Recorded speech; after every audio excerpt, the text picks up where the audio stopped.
I was 27 when my brother Tyler launched his tech startup.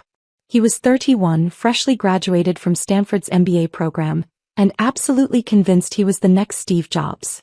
InnovateTech Solutions was going to revolutionize cloud-based project management software. He had buzzwords, a sleek pitch deck, and the kind of confidence that made investors write checks. He also had our parents' complete devotion. Tyler's company is going to change everything, Dad had announced at Sunday dinner 3 years ago. This is the kind of innovation that builds generational wealth.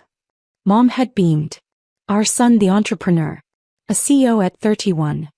I'd been sitting at the end of the table as usual, eating my pasta quietly. I was working as a data analyst at a mid-sized firm, living in a modest apartment, driving a 10-year-old Honda.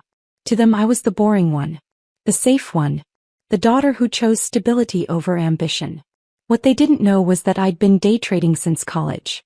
Not recklessly, carefully, methodically studying patterns and building algorithms. I'd turned my graduation gift of $5,000 into $50,000 by 23. By 25 I had $400,000. By 27 my portfolio was worth $2.3 million. I'd learned to keep it quiet. Every time I'd mentioned an investment win, Dad would say something like, lucky timing, or beginner's luck. When I'd suggested I understood financial markets, Tyler had literally patted my head and said, that's cute, but there's a difference between playing with stocks and real business strategy. So I'd stopped mentioning it. I'd kept working my boring job, kept living in my modest apartment, and kept building my portfolio in silence. When Tyler had announced he was raising a Series A round for InnovateTech, I'd done my homework. I'd analyzed his business model, studied his competition, reviewed his technical architecture. The software was actually good, not revolutionary but solid. Well-designed. Practical.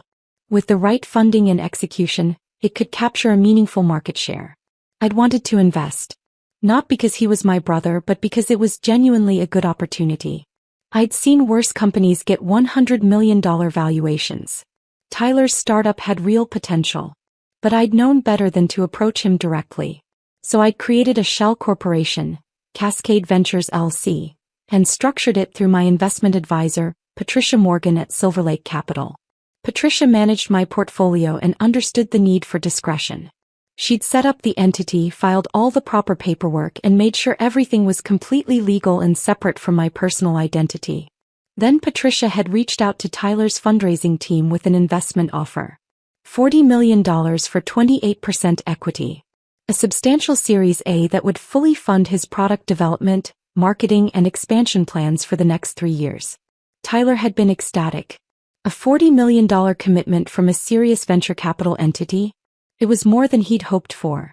The deal had closed in 6 weeks. Cascade Ventures became InnovateTech's primary investor and majority stakeholder. I became my brother's boss, essentially. And he had absolutely no idea. That was 3 years ago. Since then I'd watched from behind the corporate veil as InnovateTech grew. I'd attended board meetings via video conference with my camera off, labeled as Patricia Morgan representing Cascade Ventures. I'd reviewed quarterly reports, approved budgets, and guided strategy decisions, all while Tyler thought he was reporting to some faceless investment firm. The company had done well. Not spectacularly but steadily. Revenue had grown from $0 to $18 million annually. They'd captured 3% of their target market. User retention was strong. The fundamentals were solid. But Tyler's ego had grown faster than his revenue. Every family dinner became a Tyler highlight reel. We just signed Microsoft as a client. Forbes mentioned us in their tech startups to watch list.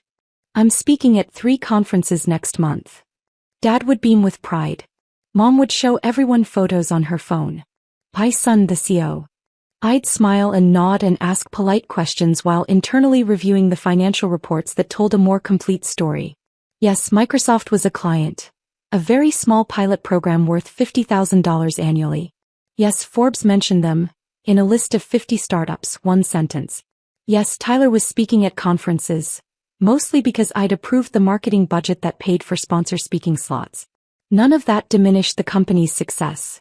But it wasn't the unicorn story Tyler presented to the family. The breaking point came at Mom's birthday dinner last month. November 15th.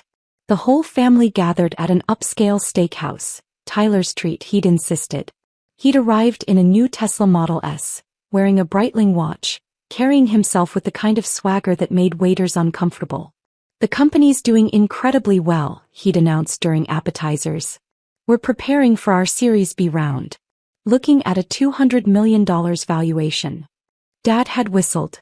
$200 million? Tyler, that's extraordinary. We're in talks with several major VC firms, Tyler had continued. Sequoia's interested. Andreessen Horowitz sent feelers. This is the big leagues now. I'd stayed quiet cutting my steak because I knew the truth. We weren't preparing for a Series B. Our burn rate was too high, our growth too slow. The $200 million valuation was Tyler's fantasy, not market reality. And Sequoia and Andreessen Horowitz hadn't sent feelers. Their junior analyst had taken polite coffee meetings that went nowhere. But I'd learned not to correct him at family dinners. Then Tyler had turned to me. You're being awfully quiet. Not impressed by your big brother's success. It's impressive, I'd said simply. She doesn't really understand tech business, Mom had said apologetically. It's very complex. Actually, I'd said carefully, I've been following the cloud software market pretty closely. It's fascinating how. Right, your little stock hobby, Tyler had interrupted, grinning. How's that going? Made your first million yet? He'd said it like a joke, like the idea of me having serious money was absurd. I do okay, I'd replied. Em works hard, Dad had said in that placating tone that actually meant, let's humor her. Data analysis is a solid career. Solid, Tyler had repeated, smirking. That's one way to put it. Look, Em, there's nothing wrong with a stable job. Not everyone is cut out for the startup world. Takes a certain kind of risk tolerance, vision, aggressive mindset. You're more of a steady player. And that's fine. I'd taken a sip of water and said nothing. Then Tyler had dropped the bomb. Actually, speaking of investments, didn't you mention wanting to invest in InnovateTech back when we were starting? I'd frozen. I might have mentioned it. Right. He'd laughed. I remember. You offered like $5,000 or something. Your investment fund? He'd used air quotes, grinning at our parents. It was more than that, I'd said quietly. Oh, sorry, was it 10,000? Either way, we appreciate the thought, but InnovateTech isn't really set up for small personal investments. We work with professional venture capital firms, institutional investors, people who understand how series of funding works, equity structures, board governance. No offense, but it's just not the same league as playing with stocks on your lunch break. Mom had nodded sympathetically. Tyler's right, honey. His company deals with very sophisticated investors. It's not really appropriate for personal money. I understand sophisticated investing, I'd said, keeping my voice level. I'm sure you do in your way, Tyler had said patronizingly. But there's a difference between buying shares of Apple and structuring a multi-million-dollar venture capital deal. We're talking due diligence, term sheets, board seats, liquidation preferences. It's serious business. I'm aware of term sheets, I'd started. Look, Tyler had cut me off, leaning forward with that insufferable big brother expression. I love you. You're my sister.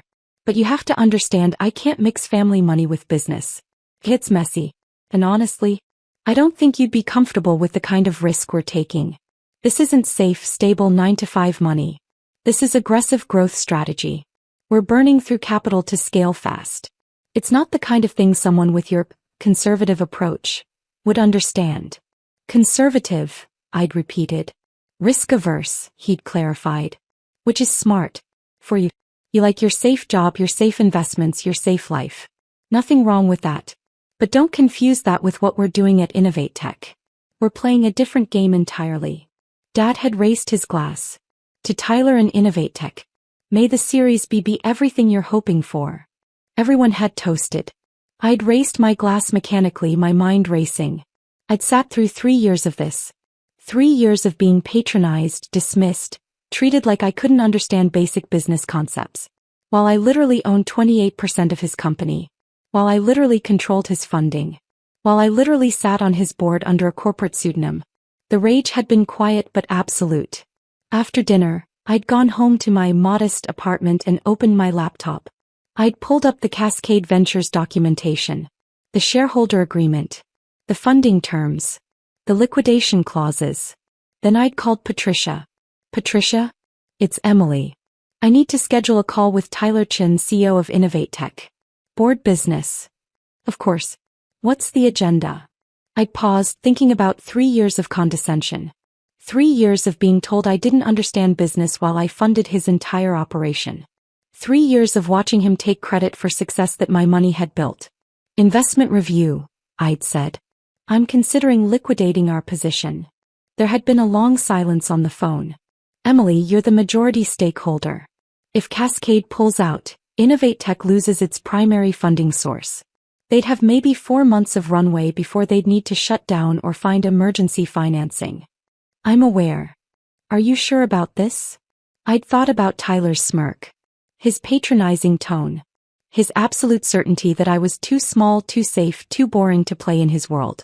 Schedule the call, I'd said. 2 days later, Tyler had been sitting in InnovateTech's conference room for his quarterly board meeting. I'd watched via the video link, my camera off as usual, as Patricia had joined the call. Good morning, Mr. Chin, Patricia had said professionally. Thank you for joining us. I'm afraid we have some concerning matters to discuss regarding Cascade Ventures' investment in InnovateTech. Tyler had looked confused. Concerning? I thought Q3 results were solid. Revenues up 12% year-over-year. We're hitting our milestones. Your financial performance is acceptable, Patricia had interrupted. However, Cascade Ventures is conducting a portfolio review, and we have concerns about the company's trajectory and leadership's strategic judgment. Leadership's judgment? Tyler's expression had shifted from confusion to defensive. What are you talking about? We're executing exactly according to plan. We're on track for Series B discussions next quarter. Mr. Chin, we need to be frank. Your Series B projections are unrealistic. Your $200 million valuation target isn't supported by your current metrics. Your burn rate is concerning. And frankly, we have questions about capital allocation decisions. Tyler had gone red. What decisions? We've been completely transparent. Every expenditure is documented. Your Tesla. Your executive compensation package. The conference sponsorships. The premium office space. These are not efficient uses of venture capital during a growth phase. Those are standard startup CEO expenses. Every tech founder is not funded by Cascade Ventures, Patricia had said coolly. We have specific expectations about capital discipline. Expectations that we feel are not being met. I'd watched Tyler's face cycle through emotions. Confusion, anger, fear. He'd built his entire identity around being a successful startup CEO. The idea that his primary investor was unhappy had clearly never occurred to him. Okay, Tyler had said, forcing calm. Hey.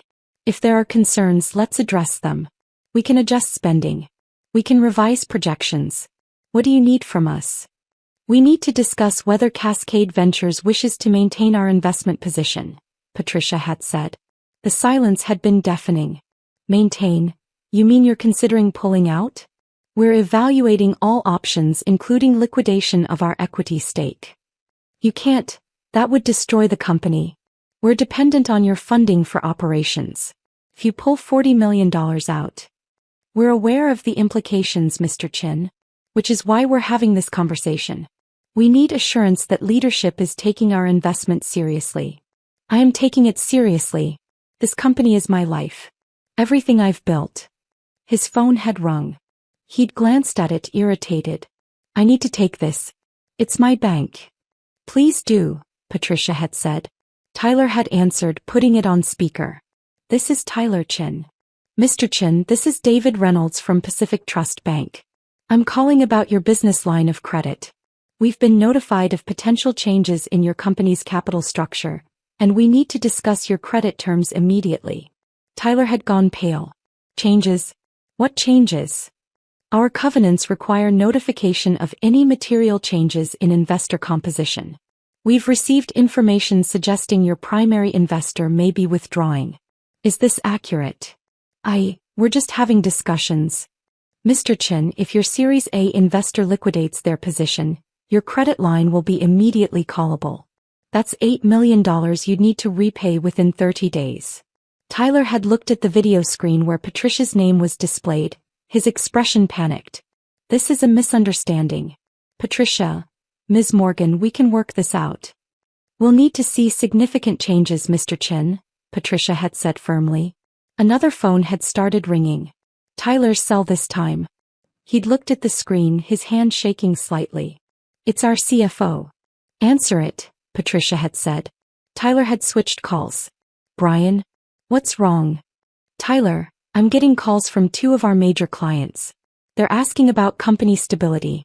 Someone told them our primary investor might be pulling out. Microsoft is threatening to pause our contract pending clarification. What the hell is going on? How did they even know? Word travels fast in tech circles. Is it true? Is Cascade Ventures withdrawing? Tyler had looked like he might be sick. We're having discussions. Strategic realignment discussions. Strategic realignment? Tyler, if we lose our primary funding, we're done. We have 4 months of runway, maybe less. We can't raise emergency Series B in that time. Everyone will know we're desperate. We'll get terrible terms or no terms at all. I know that. Tyler had snapped. I'm handling it. He'd ended the call and stared at the video screen. Patricia. Ms. Morgan. Please. Let's talk about this rationally. What do you need? What will it take to keep Cascade invested? I'd unmuted my microphone for the first time in 3 years of board meetings. Hello, Tyler. His face had gone blank. Who? It's Emily. I'd watched him process the voice. Confusion. Recognition. Complete disbelief. Why are you on this call? Because I'm Cascade Ventures, I'd said simply. I'm your primary investor. I own 28% of your company. I've owned it for 3 years. The silence stretched so long I thought the call had frozen. That's not possible, Tyler had finally said. Cascade is a venture capital firm. A real VC firm with institutional backing. Cascade is a shell corporation I created through my investment advisor. It's my money, Tyler. All $40 million of it. Mine. You don't have $40 million. I have $47 million currently. I had $52 million when I invested in you. I've made about $5 million profit on other investments since then, and your company's equity value has appreciated roughly $7 million. So my InnovateTech stake is now worth about $47 million total. He'd stared at the screen like I was speaking another language. That's impossible. You work data analysis. You live in that tiny apartment. You drive a 10-year-old Honda, yes. Because I prefer to invest my money rather than spend it on Teslas and Breitling watches. How did you? This doesn't make sense. I've been trading since college, Tyler. I built my portfolio from $5,000 to $2.3 million by the time you launched InnovateTech. When you needed series of funding, I saw a good investment opportunity. So I created Cascade, funded your company, and took a board seat. I've been Patricia Morgan representing Cascade Ventures at every quarterly meeting for 3 years. Patricia had unmuted. I'm the actual Patricia Morgan, Mr. Chen. Emily's investment advisor. I've been representing her interests as requested. Everything was completely legal and properly documented. Tyler had sunk into his chair. You've been on the board? You've been my primary investor this entire time. Yes. While we at family dinners. His face had shifted from shock to horror as he'd replayed 3 years of conversations. Every dismissive comment. Every patronizing lecture about business. Every time he'd explained basic concepts to me like I was a child. While you told me I didn't understand sophisticated investing, I'd finished. While you laughed about my pocket change. While you explained that I was too risk-averse for serious business. Yes. During all of that. Oh my God. The Series B discussions you've been bragging about, those are going nowhere, Tyler. Your projections are inflated. Your valuation expectations are unrealistic. And your spending habits are concerning to any serious investor. The Tesla was purchased with venture capital meant for product development. The watch was bought the same month you cut the customer service team's training budget. The premium office space costs more annually than 3 junior developers' salaries. You've been spending my money like it's unlimited while treating me like I'm too stupid to understand basic finance. His face had gone from pale to red. I didn't know. That doesn't make it better, Tyler. It makes it worse. You treated me that way because you genuinely believed I was beneath you financially and intellectually. The fact that I was secretly funding your entire operation the whole time just proves how wrong you were. Another call had come through on Tyler's phone. He'd ignored it. What do you want? He'd asked quietly. Are you really going to liquidate? Destroy the company? I'd leaned back in my chair, considering. 3 years of condescension. 3 years of family dinners where I was the boring, safe, unsuccessful daughter while he was the visionary entrepreneur. 3 years of being patronized by someone whose company only existed because of my money. I'm not going to destroy anything, I'd said finally. Despite what you think of me, I'm actually a pretty good investor. I don't make emotional decisions with $47 million positions. Then what? But things are going to change. First, your spending gets audited. Every personal expense charged to the company gets reviewed. The Tesla? You're buying that out personally or returning it. The watch? Personal expense. The conference sponsorships that are really just vanity speaking slots? Cut entirely. Tyler had nodded frantically. Done. Absolutely. Second, your compensation package gets restructured.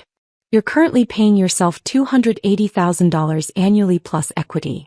That's dropping to $180,000 until revenue hits $25 million.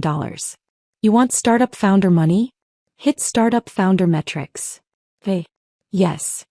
Third, you're getting a real SEO.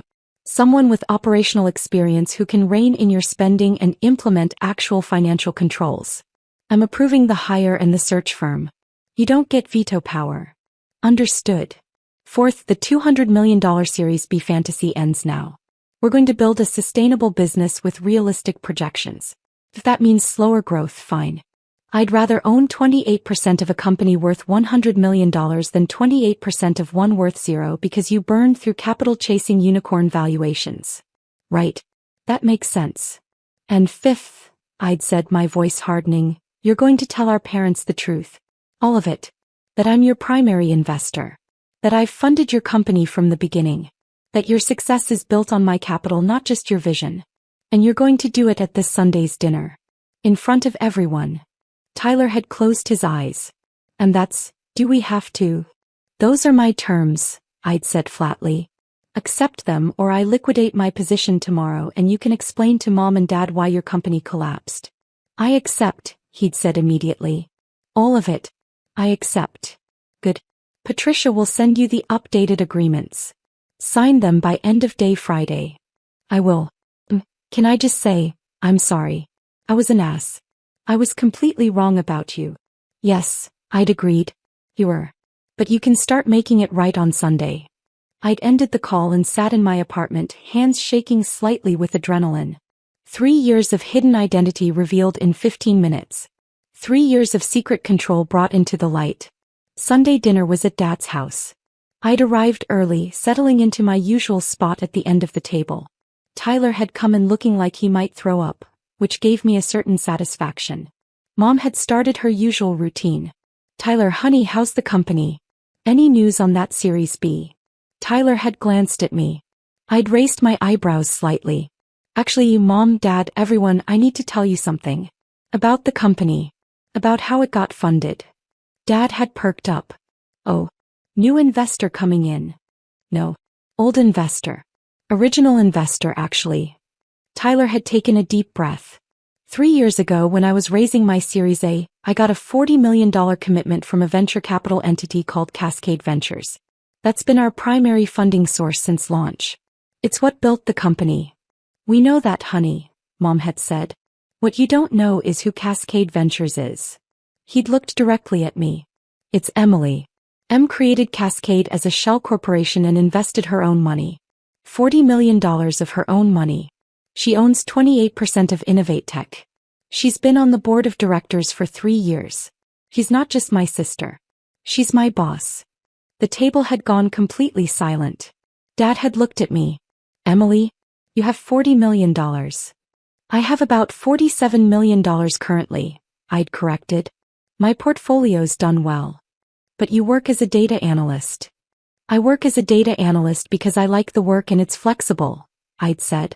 But I've been investing since college. Day trading, algorithmic trading, growth stocks, some crypto early on. I've built the portfolio over time. Mom had seemed unable to process this. You never said anything. I tried to. Remember when I mentioned making $50,000 on a tech stock in my 20s? Dad said it was beginner's luck. When I suggested I understood financial markets, Tyler patted my head and called it cute. Tyler had flinched. So I stopped mentioning it, I'd continued. I kept building my portfolio quietly. And when Tyler needed series of funding, I saw a good investment opportunity. So I funded it. Anonymously. Through a shell corporation. Because I knew if I offered directly, you'd all dismiss it as my little investment hobby, with my pocket change. Pocket change, Tyler had repeated hollowly. That's exactly what I called it. At Mom's birthday dinner. Your pocket change. You did, I'd agreed. Right before you explained that I didn't understand sophisticated investing or term sheets or how serious business works. While I literally owned 28% of your company and had been on your board for 3 years. The table had erupted. Dad asking questions about my portfolio strategy. Mom demanding to know why I'd hidden this. My aunt asking if I was actually rich. Tyler sitting silently, staring at his plate. Why didn't you just tell us? Dad had finally asked. Because you wouldn't have believed me, I'd said simply. Or you would have thought I was exaggerating or gotten lucky or somehow didn't really earn it. You're barely believing me now, and Tyler's here confirming every word. I would have believed you, Dad had protested weakly. Dad, you called me safely employed last Christmas. Like it was a gentle criticism. Tyler literally said 2 weeks ago that I'm too risk-averse for serious business. You've all spent years treating me like I'm playing with monopoly money while Tyler builds a real company. Except Tyler's real company only exists because of my monopoly money. Tyler had finally spoken. She's right. Everything she's saying is right. I've been an arrogant ass. We all have. Isn't just successful. She's more successful than me. Than any of us. She's brilliant at this. And we never even noticed because we were too busy assuming she was exactly what she appeared to be on the surface. I don't understand, Mom had said. Why live in that small apartment? Why drive that old car? If you have this kind of money. Because I'm investing it, I'd explained. Every dollar I don't spend on a fancy car is a dollar that compounds in the market. Warren Buffett still lives in the house he bought in 1958. That's not poverty. That's strategy. Dad had looked at me differently. Not dismissively. Not placatingly. But with actual respect. Maybe for the first time in my adult life. Emily, he'd said slowly, I owe you an apology. A real one. I've underestimated you significantly. We all have, Tyler had added. And I'm sorry. For everything. Every dismissive comment. Every patronizing explanation. Every time I made you feel small. You've been keeping my company alive, and I've been treating you like you couldn't understand a balance sheet.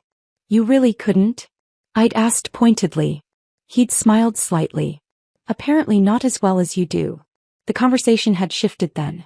Dad asking about investment strategies. Mom wanting to know how I'd learned to trade. Everyone suddenly very interested in my boring career and safe choices and modest lifestyle. The power dynamic had shifted completely. Not just with Tyler but with the entire family. I wasn't the overlooked youngest anymore.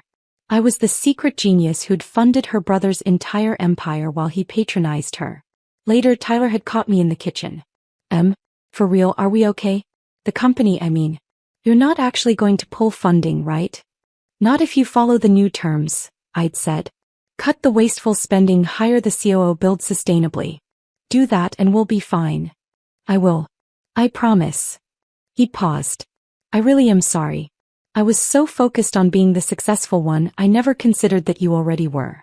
I know, I'd said. But Tyler, don't tell me you understand business better than I do anymore. I literally own your business. He'd laughed, but it was humble. Yeah.